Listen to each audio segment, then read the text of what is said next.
Olá, começa mais um Radar, o podcast de Automotive Business, em que nós analisamos os grandes movimentos do mercado automotivo e da mobilidade. Eu sou Giovana Riato, bem-vindo, bem-vinda. Estou aqui com Bruno de Oliveira. Brunão. Tudo bom, Giovana? Simbora para mais uma. Simbora. E hoje o tema, a gente está pisando aí, molhando o pezinho nas águas do fim de 2024, mas com muita movimentação, muita coisa para comentar. Nós vamos falar do que tem acontecido globalmente com as montadoras europeias, que estão pensando em reestruturação, revendo suas fábricas ao redor do mundo e também sua estrutura executiva. Então é isso, roda a vinheta.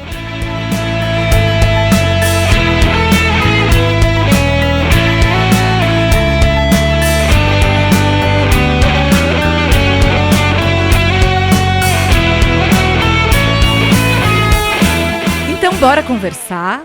Antes de entrar no nosso assunto, vale o lembrete. Seguir Automotive Business nas suas redes sociais e também no seu agregador de podcasts preferido e no YouTube, claro, né, Brunão? Estamos sempre isso aí. É obrigatório quem nos assiste, quem nos segue já há algum tempo, desde que o Radar começou, que vá lá e se registre para receber nossos materiais e ficar atualizado com o conteúdo que a gente sobe nas redes sociais. É isso aí. E fica o agradecimento ao Grupo ABG, nossos patrocinadores aqui no Radar. Sempre um prazer contar com essa parceria. Então, bora conversar, Brunão. A gente começa traçando um cenário do que está rolando aí? Vamos lá, cenário para contextualizar o nosso ouvinte e o nosso espectador. Basicamente, nas últimas 2-3 semanas, não foi raro no noticiário, tanto na B quanto na imprensa internacional, de alguma montadora, alguma grande sistemista, fornecedores, né, dessas montadoras, na Europa especificamente, anunciando algum tipo de reestruturação. E que reestruturação é essa? Basicamente, diminuir o quadro de funcionários e rever a produção. Rever a produção, traduzindo em termos populares, fechar fábricas, né? E isso acabou pipocando muito, né, nas últimas mais ou menos 3 semanas. Chamou a nossa atenção e por isso a gente até achou por bem trazer esse assunto para quem nos segue e explicar por que isso está acontecendo. Basicamente, são 3, talvez 4 fatores. Mas, assim, a gente vai, claro, esmiuçar isso ao longo dessa edição do Radar Podcast, mas, basicamente, é o fator China que está levando essas empresas a se reestruturarem, a repensar produção e quadro de profissionais. Sim. E acho que o movimento recente que mais chamou atenção nesse contexto todo foi a saída do Carlos Tavares da liderança global, da posição de CEO global da Stellantis. O Carlos Tavares, vale dizer, é uma liderança muito icônica no setor automotivo. Para nós brasileiros, que ele fala português, sempre tem uma intimidade com o nosso mercado, porque já presidiu montadoras aqui. E, além disso, globalmente, tem se posicionado nos últimos anos ele tem sido muito vocal para falar sobre transição energética, sobre os desafios da eletrificação, que não é tão simples assim. Tem defendido essa dificuldade que as montadoras não têm não têm fôlego para fazer tanto investimento tão rápido em eletrificação. Foi presidente lá na Europa da ACEA, que é a associação que representa as montadoras na região, e a expectativa é que ele saísse da posição da liderança da Stellantis no começo de 2026. Então, tinha esse movimento. E, de repente, a Stellantis anuncia a saída com efeito imediato. Isso deixou todo mundo um tanto quanto chocado. Sim, de repente, mas talvez não por acaso. Porque, como a gente comentou aqui recentemente, né, existe todo um movimento de mercado global acontecendo que está levando as empresas a tomarem várias medidas, até então, digamos assim, de última hora, como talvez tenha sido o caso da saída, né, do Tavares do comando da Stellantis. Mas, porque é claro que a gente não tem a certeza de que uma coisa tem relação com a outra, mas o que sim nós sabemos é que fatores ligados ao desempenho comercial da empresa, principalmente nos mercados aí que eles consideram chave como a América do Norte, têm contribuído para que isso acontecesse, para que essa saída dele do comando da empresa fosse antecipado. Mas voltando um pouquinho lá atrás, né? O que está acontecendo? A maioria das montadoras europeias, principalmente, estão perdendo espaço no mercado chinês que é o maior mercado de veículos do mundo, o maior mercado consumidor de veículos do mundo. Elas estão perdendo participação nesse mercado para as marcas locais. A gente já falou em várias oportunidades na B, em matérias, e até aqui no Radar, se não me engano, sobre a famigerada guerra de preços que está acontecendo. E o que isso tem provocado, né? Essas montadoras europeias, ocidentais, vou colocar dessa forma, vendendo menos no maior mercado consumidor, isso acaba de alguma forma reverberando em receitas menores. E aí você pega montadoras que já estão colocando muito dinheiro já há algum tempo em eletrificação e estão se vendo num momento em que elas não estão conseguindo um retorno na mesma proporção. E isso, claro, né, matematicamente ali provoca uma ruptura de estrutura financeira. Fora isso, essas montadoras também estão perdendo o mercado em suas casas, né, digamos assim, né, nos mercados onde elas são cativas, onde mantêm as suas sedes, como, por exemplo, a Alemanha, como, por exemplo, a França, Itália, etc. Né? Por quê? Porque também, de novo, carros mais baratos e a maioria de origem asiática estão ocupando esse espaço. Nesses lugares, os subsídios dos governos ou foram erradicados ou foram diminuídos, e o consumidor se viu numa situação em que o carro elétrico voltou a ser algo caro ali diante da realidade de renda que essas famílias europeias têm. Por outro lado, aparece toda essa oferta asiática de carros eletrificados que são mais baratos. E isso, acho que fecha aí um ciclo de que, olha, as montadoras não estão conseguindo vender na China e nem em casa. Isso está criando algum tipo de desbalanço. E esse desbalanço está chegando numa proporção tal nesse momento que a gente está vendo Estados Unidos e União Europeia com um discurso muito forte de tarifar mais esses veículos importados chineses numa medida clara de protecionismo. Ou fechar completamente a porta. Ou né? fechar completamente a porta em casos mais extremos, mais graves, né? E além dessa questão protecionista, como eu mencionei, tem também uma medida grave, que eu considero assim, enfim, né, importante, que é as montadoras começando a sentir na própria pele, né, na própria carne, os efeitos desse movimento, né? De que, olha, estamos vendendo pouco, ou pelo menos não tanto quanto gostaríamos, estamos enfrentando dificuldades em competir, então a gente vai ter que começar a rever a nossa estrutura. Será que a gente tem fábricas adequadas, né, para a nossa demanda atual? Será que o quadro de funcionários está adequado ao que a gente pode produzir no momento, né? Enfim, e aí acabou redundando nesses anúncios recentes que eu comentei, que é, por exemplo, a Volkswagen, que historicamente é uma montadora, digamos assim, que não passou por tantos percalços dentro desse contexto financeiro, né? Enfim, nesse nível, acho que eu posso dizer dessa forma, né?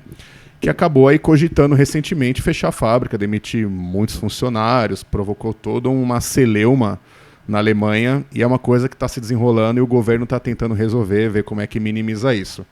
A Stellantis também recentemente anunciou uma reestruturação, uma fábrica de veículos comerciais na Inglaterra.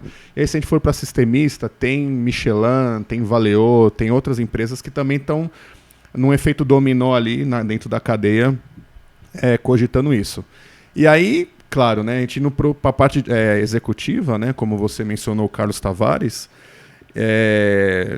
não tem como negar que isso, de alguma forma, foi um fator que levou a montadora a antecipar uma saída que já era certa dele, até mesmo porque tem aquela máxima, né, no mundo corporativo, né? Errar rápido, você que entende disso, como é que é? Acertar. O fail fast lá. Isso, o importante é errar rápido para corrigir rápido. Sim. Acho que basicamente é isso. E talvez é o que está acontecendo, né? Bom, já que está tudo assim meio que fora do controle, entre aspas, vamos tentar antecipar algum tipo de resolução agora para que lá na frente os danos não sejam tão maiores, né? Como o prognóstico está indicando que pode ser que sim, que seja bem drástico para toda a cadeia automotiva na Europa e nos Estados Unidos. Sim. Falando nesse contexto todo, né, você citou o movimento da a Volkswagen, para tomar a decisão de fechar uma fábrica na Alemanha, né, uma montadora alemã fechando fábrica no seu país, é uma coisa absurdamente dramática, né? Se a gente sentiu aqui, quando a Ford decidiu encerrar sua produção, o que é para um país, para a Alemanha, para pessoas que trabalham nessa companhia, fechar operações dentro do próprio país. Então, de fato, é uma decisão muito dramática, né? Então, para chegar nesse nível, temos aí um contexto bem preocupante. É interessante, né? Falando até de montadoras chinesas, um exemplo, eu acho que aconteceu recentemente, a própria General Motors, né, uma montadora americana, que historicamente tem uma participação no mercado chinês muito interessante. Eles têm uma parceria lá com a SAIC na produção de veículos. Então, aquela joint venture com uma companhia chinesa. A famosa tabelinha. É isso, né? Meio a meio ali, desde os anos 90. Então, foi uma das primeiras montadoras internacionais a fazer um investimento relevante, a entrar no mercado chinês. Então, quando a China começou a explodir, eles tinham um posicionamento muito bom e eles vêm recentemente perdendo dinheiro na própria China. E um exemplo, aí um número que eu achei muito sintomático a GM vendeu 370 mil veículos na China esse ano, até novembro, e a BYD vendeu mais de 3 milhões e 700 mil veículos na própria China esse ano. Então é isso, né? O fortalecimento das próprias marcas chinesas está prejudicando a presença dessas empresas dentro da China, internacionalmente e nos seus próprios países. Sim, eu acho que essa crise, acho que pode falar que é uma crise, né? Sim. Não tem problema. Não dá para passar pano. Não dá para passar pano. Acho que essa crise ela tem um componente interessante porque, tirando toda essa questão operacional, financeira e etc., tem um componente muito assim, interessante que é o fato dessas montadoras serem basicamente bandeiras de seus países. E isso provoca um fator, vou colocar psicológico, tá? Um fator psicológico grande, porque imagina você, para a Alemanha, a Volkswagen está cogitando cortar na carne na própria Alemanha. E é tão curioso isso, porque quando começou o papo, né, de que a montadora estava querendo cortar, porque, não sei se vocês lembram, tem mais ou menos 2 anos, o Oliver Blume, que é o nome máximo, né, na hierarquia da Volkswagen, falou que a empresa estava buscando formas de cortar custos. Então o discurso começou com corte de custos. A gente está querendo cortar custos, talvez esse corte tenha que ser de 3 bilhões de euros e tal. E aí isso foi evoluindo para um momento em que a montadora fala, não, a gente vai ter que fechar a fábrica e cortar funcionário. Né? Então acho que lá atrás já estavam vendo isso, só que tem que, né, qualquer coisa que se fala na indústria tem que ter cuidado porque reverbera em mercado de ações, etc. Mas assim, quando se começou a falar de fato, olha, vamos fechar a fábrica, o próprio sindicato local dos metalúrgicos, ele pelo menos não se mostrou com articulação suficiente para lidar com uma notícia desse porte. Por quê? Porque assim, nunca se imaginava que uma empresa como a Volkswagen, uma bandeira nacional para eles, fosse chegar nesse ponto. Então, para você ver como está acontecendo tudo isso e pegando muita gente de surpresa. Né? A própria General Motors que você citou, ontem saiu uma notícia, um comunicado oficial dela, de que ela vai promover corte de custos na China. E corte de custos a gente pode traduzir também, neste caso específico da GM, que é fechar fábrica. E ela calcula que todo esse movimento de reestruturação vai custar ali para ela 5 bilhões de dólares. É muito dinheiro para uma empresa que deveria, após tantos esforços aí de tentar entrar de fato assim como um player forte no mundo da eletrificação, tá investindo, né? Sim. Se colocou muito dinheiro e tá entrando pouco dinheiro anos depois, né? Então, assim, acho que é um momento grave que todos temos que ficar atentos ao que está acontecendo. Brunão, pegando esse contexto todo, bora falar dos executivos? Vamos lá. Temos o Carlos Tavares, que já citamos. Temos também, que a gente tem mais a falar sobre isso. Temos também a questão, a Volkswagen tomou a decisão de mudar a liderança nos Estados Unidos, que para nós também sobe um alerta, porque é um executivo muito conhecido, Pablo Dici, que era presidente da Volkswagen aqui no Brasil, que foi também muito presente na imprensa, um relacionamento muito próximo com a cadeia automotiva em geral, com fornecedores e tudo mais. Saiu, em teoria, pediu para sair, né? Dizem. Mas tem muitos indicadores, e a imprensa internacional tem falado que ele teve muita dificuldade de gerar resultado financeiro da Volkswagen nos Estados Unidos e parece que não temos mais tempo a perder, né? Sim, é o que foi. Eu acho que esse caso também está muito ligado a todo esse contexto da bagunça, né, que está o mercado europeu e especificamente a estratégia das montadoras ocidentais diante de tudo isso que está acontecendo. Oficialmente, claro, a Volkswagen não falou isso, mas todo mundo já estava, quem pelo menos acompanha, né, o setor automotivo de perto, estava vendo que a marca, né, a empresa estava tendo dificuldades em vender veículos num mercado importante como o da América do Norte, da maneira que eles esperavam que fosse, né?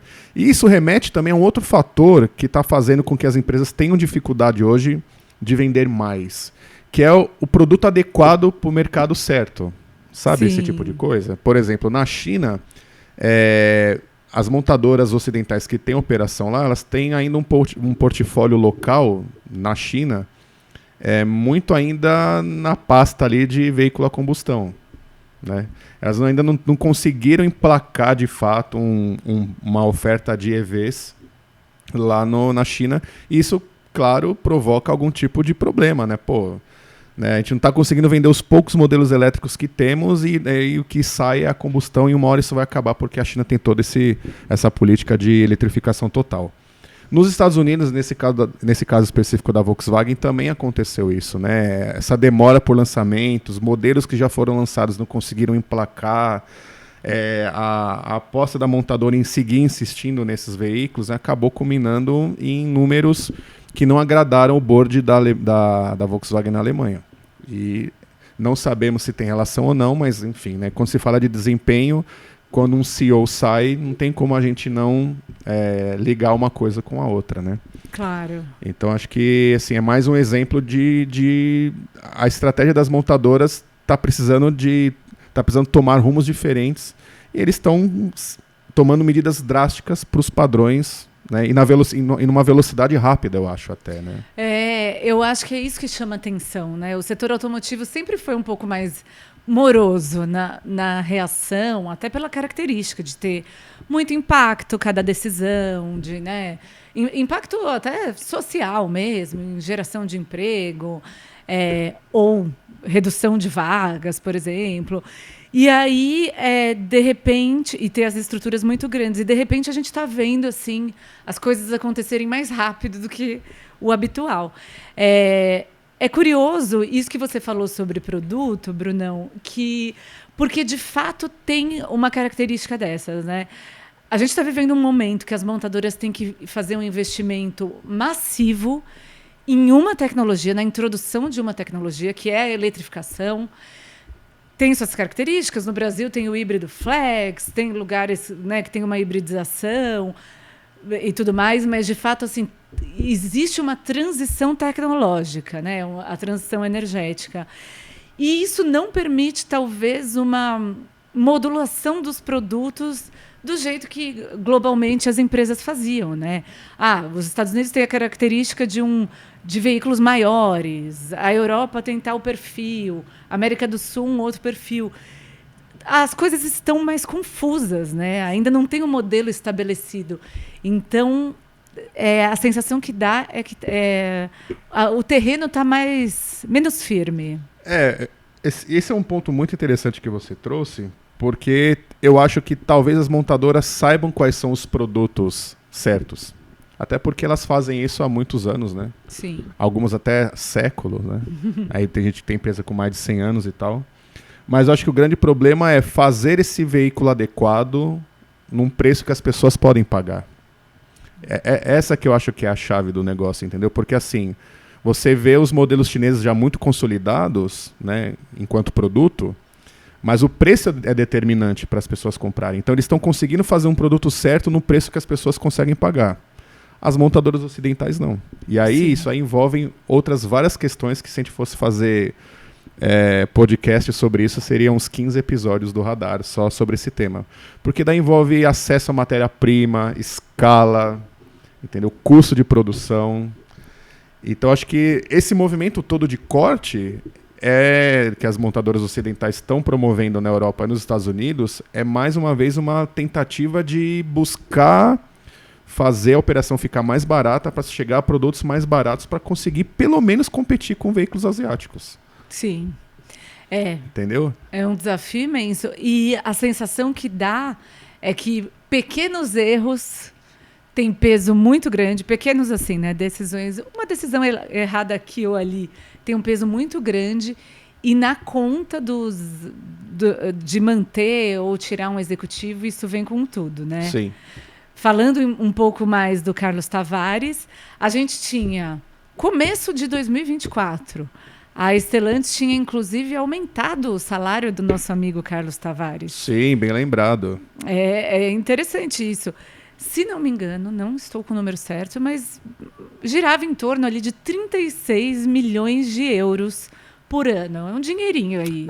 Dá pra comprar uma casa em Campos do Jordão e ter um 208 na garagem. Exatamente. Mas assim, é um momento muito importante o que a gente está vivendo, porque até então a gente pensava que não é o que está imperando no debate global hoje é a bateria, é a eletrificação, quem vai ter... Não é nada disso. É a sobrevivência das montadoras tradicionais para os próximos anos. Eu acho que esse é o grande debate. Sim. Porque são vários, como eu falei numa outra edição do Radar aqui, são vários pratos que elas estão tendo que sustentar ao mesmo tempo, entendeu?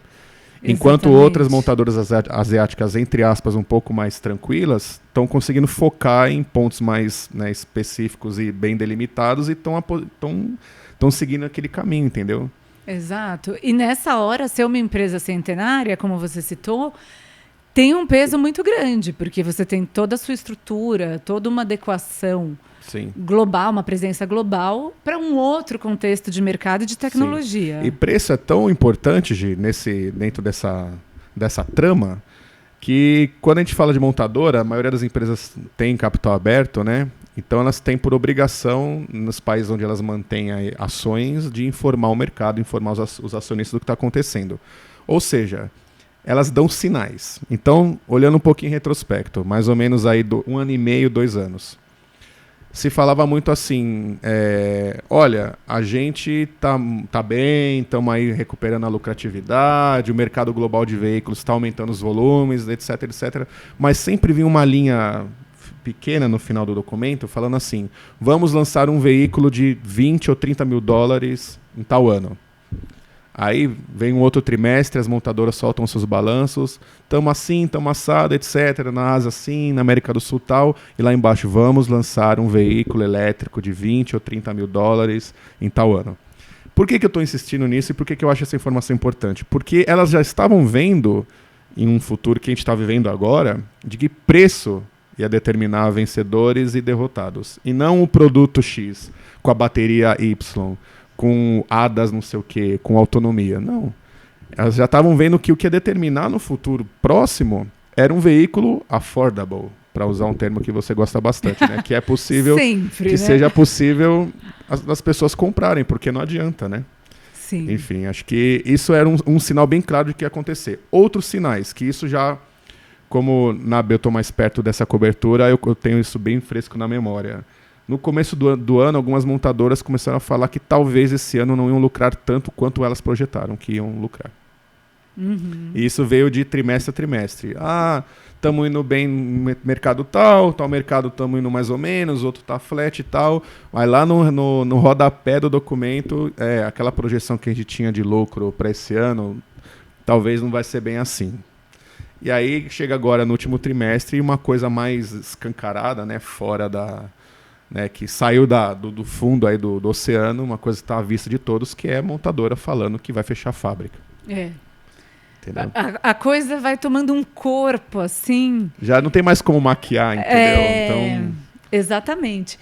E vale dizer em tudo isso que o Brasil vem sendo de forma contrariando toda a nossa síndrome de vira-lata, que a gente diz que, né, é muito difícil, que o mercado aqui é uma coisa complicada, e até o discurso das montadoras histórico, né, de falar que o mercado brasileiro é sempre um drama. a gente tem sido uma tábua de salvação, de certa forma, né?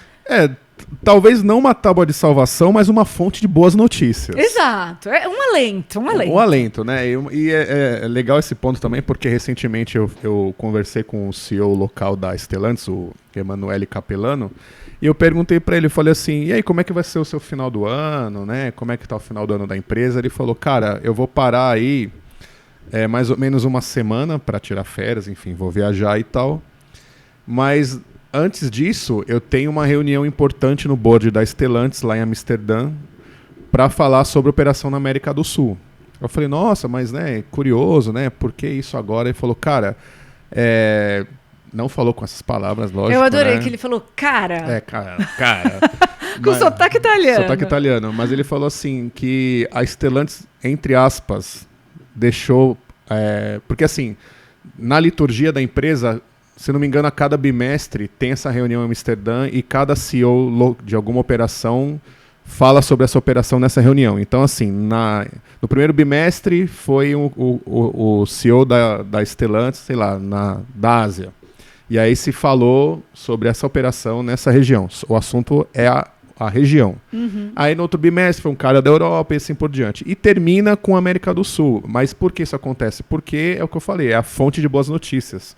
Então, quando uma empresa está aí cortando pessoal, revendo produção, enfrentando problema com fornecedores nos Estados Unidos, algumas marcas não estão conseguindo deslanchar em vendas nos Estados Unidos, né? Como a gente sabe, a Jeep está enfrentando essa dificuldade.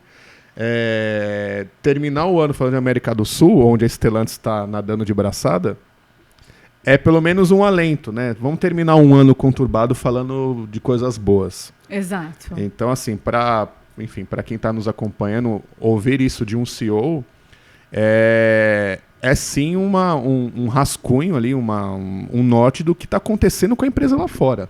É verdade. E é interessante porque, claro, não estamos lá, né? Não temos essa escuta na reunião para saber como vinha o planejamento da Stellantis para a região, nos seus pormenores. Mas uma coisa que acontece, a empresa se mantém líder, vem caminhando muito bem aqui, mas com certeza não deve estar nada feliz com o avanço da BYD, que já esse ano conseguiu penetrar entre as 10 maiores marcas do país em vendas. Sim. Então tem essas questões. Né? De alguma forma, as particularidades do mercado brasileiro blindam a operação dessas montadoras do que está acontecendo lá fora. Por quê? Porque aqui não está essa correria louca para a eletrificação pura. Aqui tem a questão da hibridização. Sim. Isso dá um respiro, tem toda uma chancela do governo aí com os programas setoriais, como é o Mover. Tem a falta de infraestrutura de recarga. Isso, então assim, aqui como o passo é mais lento, né? Isso as próprias montadoras falam, né? Que olha, aqui como tem o etanol, que é uma coisa brasileira, o híbrido já oferece ali um coeficiente de descarbonização interessante. Então, isso tira a operação brasileira dessas montadoras dessa coisa louca que é a eletrificação pura lá fora. Né? Sim. Porém... Sempre tem, né? Tem sempre um porém. Conversando com as nossas queridas fontes, aí tem o Fernando Trujillo da S&P, tem o David Wong da Álvares e Marçal, dentre outros, né? O que eles falam é que alguma coisa pode acabar reverberando por aqui. E o que seria? Mercados de baixo volume, como é o caso do Brasil e da América do Sul, como é que montadora geralmente ganha dinheiro? No ticket. Então, um mercado pequeno, você tem que, com volume menor, elas acabam trabalhando com uma oferta um pouquinho mais cara, digamos assim, para poder compensar essa perda de volume. Sim. Então, eventualmente, o mercado brasileiro também não deslanchando, pelas questões que já estamos cansados de falar aqui, que é a taxa de juros e o crédito e instabilidade e ano eleitoral, como foi esse ano, etc, etc. Isso, de alguma forma, pode acabar fazendo com que, eventualmente, se o cinto aperta lá fora e se cria a partir disso uma corrida por mais receitas, o carro pode ficar mais caro aqui. Por que não, né? Sim. É uma possibilidade. É verdade. Bom, Bruno, acho que a gente pode ir caminhando para o final. Vamos lá. para não deixar muitos leques abertos, acho que vale menção honrosa aí, né, nesse rebuliço todo e falando sobre como a operação das empresas aqui na nossa região tem sido mais branda, né? Tem castigado menos o contexto financeiro e tudo mais. Por enquanto. Por enquanto. Nunca se sabe. Daqui a pouco, daqui uns meses, estamos aqui virando esse jogo. Segunda quinzena de janeiro, o radar vai ser para tudo. Para tudo, temos novas notícias. Mas uma coisa relevante tanto é que um dos executivos cotados para a vaga de Carlos Tavares, de CEO global da Stellantis, é nosso conhecidíssimo, com quem temos muita intimidade aqui no Brasil, Antônio Filosa, que conduzia a operação da companhia aqui na região e saiu e hoje é CEO global da Jeep. Então, também é um sinal de como os resultados aqui estão um pouco melhores, né? Embora eu ache que são coisas diferentes, né? Uma coisa é você tocar uma operação no Brasil, outra coisa é você tocar uma operação global. Sim. Claro, né? Ele tem plena capacidade disso, é um executivo, enfim, gabaritado, mas eu acho que são coisas diferentes e vai me surpreender se ele acabar assumindo essa operação global da Stellantis.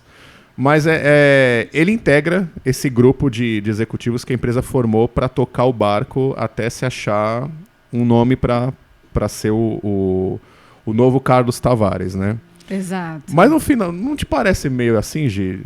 Vamos se juntar aqui, unindo nossas forças para esperar um pouco a maré baixar. Assim, vamos nos reunir para ver o que a gente faz. E não vamos nos reunir para resolver, sabe? Exato. Parece que assim tem uma pressa, claro, para reagir, para falhar rápido, como você bem disse, Brunão. Mas, de fato, eu acho que é um cenário de muita incerteza, né? Vamos para essa direção, vamos trazer um executivo com o perfil X, porque a gente precisa resolver exatamente isso.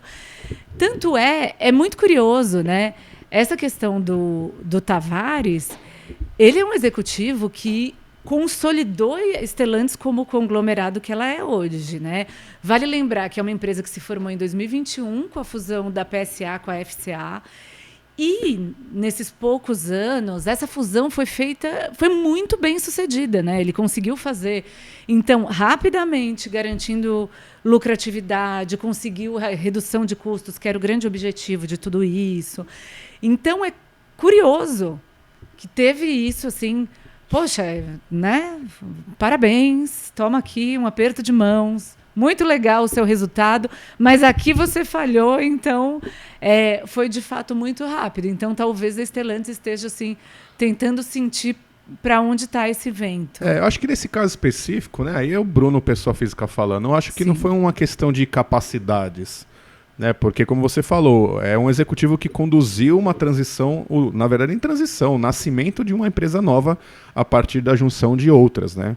Eu acho que é mais uma questão de alinhamento e visão daquilo que enxerga no futuro. Talvez ele era um cara que tinha uma visão X, o board lá, comandado pelo Elkman lá, falou, não, acho que, tá acontecendo tanta coisa aqui, vamos ter que ir para lá. Então, vamos entrar num acordo aqui e cada um seguir pro seu lado, boa sorte, muito obrigado, foi bom enquanto durou, nada dura para sempre, todos aqueles clichês que aparecem no momento de separação de um casal ou de, enfim, né, de partes aí que estavam juntas. Sim. Mas tem um outro componente também, já meio que já caminhando para o final, e no final do radar é sempre bom a gente especular um pouco, é que se esse assunto das tarifas ganhar corpo daqui para frente, a China vai retalhar.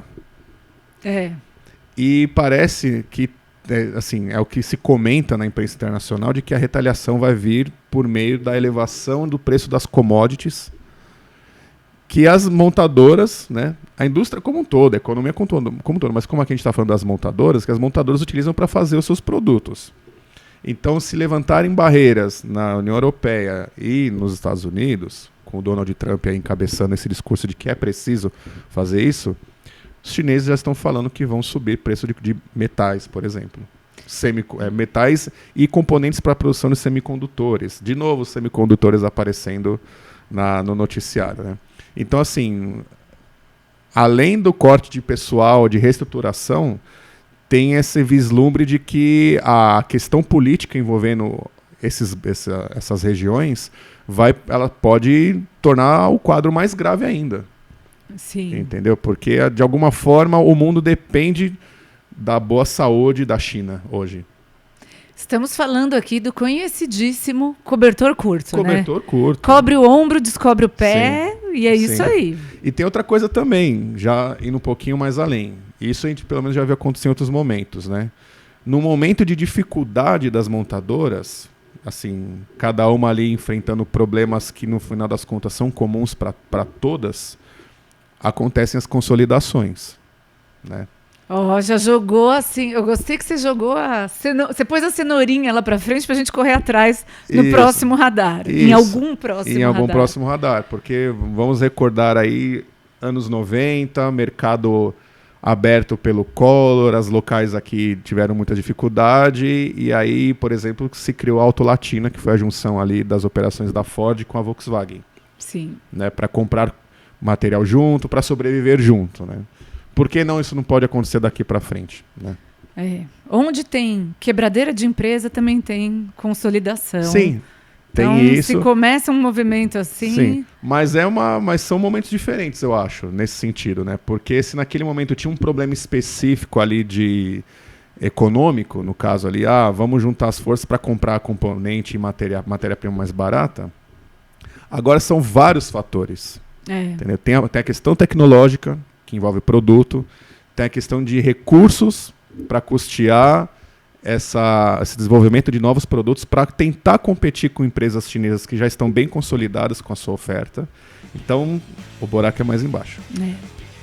Bom, sempre acompanhando, né, Brunão? Sempre acompanhando, de olho nisso, sonhando com isso, acordando com isso, para levar informação para os nossos ouvintes e espectadores. Muito bom. Brunão, valeu! Valeu, Gi! Um prazer estar aqui com vocês. Agradeço também Marcos Ambroselli na mesa de som, no backstage aqui do Radar. Um abraço a todos, até a próxima. É isso aí, pessoal. Um agradecimento também ao Grupo ABG, que está aqui com a gente, que nos ajuda a viabilizar o Radar. E aquele lembrete, se você ainda não está nos seguindo, dá uma olhada lá no seu LinkedIn, no seu Instagram, no seu Spotify, Deezer, onde quer que você escute podcasts. Siga o canal ABcast, que tem todos os programas que a gente faz. E é isso, a gente se vê no próximo Radar.